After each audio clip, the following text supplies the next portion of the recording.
70 kishilik to'y ziyofatida manpar hamda to'y oshini Abdulahad do'stimiz bilan tayyorlash jarayonini ko'rsatib berishga harakat qilamiz.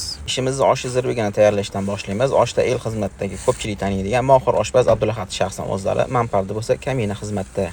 Yog' qizib go'shtli chiroyli bo'lib qovurilib, piyozli maromiga yetgandan keyin savzini solib nahot ustini yopib zirvani miltillatib qo'yganlardan keyin zagotovkasi tayyor bo'lgan manparimizni qovurishni boshladik. Qizib turgan yog'imizga marinovka bo'lgan go'sht solib, seleti yegandan keyin chesnok, piyoz, basay solib yaxshilab qovurib, ozgina soya bilan achchiq suv qo'shib, 2 qoshiq tomat qo'shib qovurishda davom etamiz.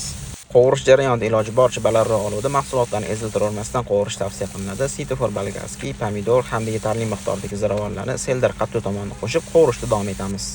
O'tinda tayyorlangan ovqatlarning ta'mi baribir boshqacha bo'ladi. Yaxshilab qovurilgandan keyin suvini solamiz. Suvimiz qaynab chiqishi bilan manparimiz tayyor bo'ladi.